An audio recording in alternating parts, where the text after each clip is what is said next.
Look what arrived in the mail today. This was not a planned purchase. This is also not a smart purchase, but hopefully by the end of this, you will realize that this was a very necessary purchase. Back in the mid-2000s, there was an amp manufacturer named Carol Ann. That was the name of the company. The name of the guy who actually owned the company and operated was named Alan Phillips, and he did pretty much everything by himself, and he made some extraordinary amplifiers. Let me grab a knife.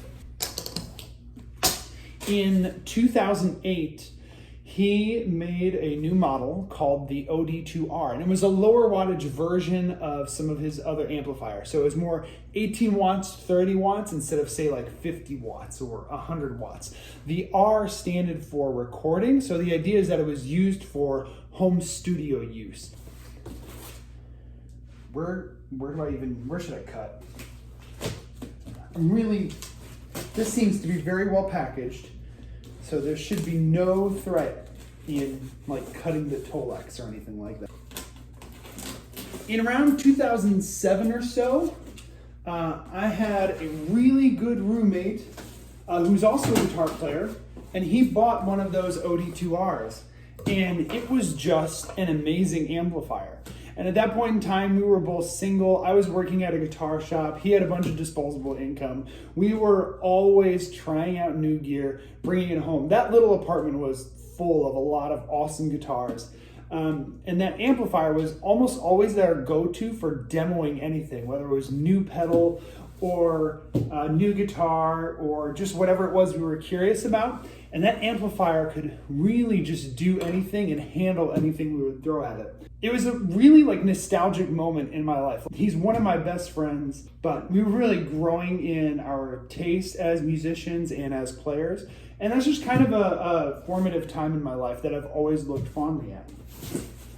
Later on, not too far after that, I had a boss at that guitar shop. He was the owner of Professional Music Center at the time, named Trent Litton. And he had just joined a cover band. It was kind of his first time gigging in a really long time. And he loved the sound of Q's Carol Ann OD-2r, and he ended up buying one himself. And that was his main gigging amp. He passed away not too long ago. But I just have a distinct memory of him trying out that amplifier in the guitar shop and him just being amazed and being like, man, there's just not a bad sound in this amplifier. So the Carol Ann OD-2r has always had just a really specific place in my heart and just in my guitar player mind, both from the fact that it's such technically a really good amp, but also because of how it is representing of personal connections that were in my life, significant of friendships in my life. Lots of bubble wrap. Really appreciate that. Okay.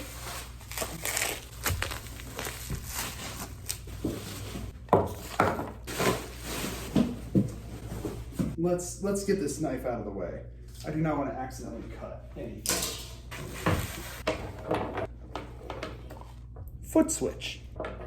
Power cable. I'm gonna do this. Later on, Q got married. I got a new job working for a church. This amp was just always kind of a dream, and I knew at some point I really wanted to be playing through one. They would pop up every once in a while on Reverb, and I always knew that they were still available. Some time ago, Alan Phillips shut down his company and stopped making these amplifiers, not just this model, but all the models. So I knew there would be no way of getting a brand new Carol Ann OD-2r. They do show up on Reverb sometimes, and I would see them, I would watch them, but also just be in a place where it's now's not the time. I would have other financial priorities. Maybe it was a new pedal board or a new guitar or a pair of shoes or something, But then this amp showed up. It popped up on Reverb last week. I just did the little, watch it with the heart thing. The person selling it, the seller, messaged me with a particular offer that was really generous. And I just messaged him back being like, man, you have no idea how much I want this amplifier. But but I just can't right now. And then last Monday, well here, let's take a look at it first.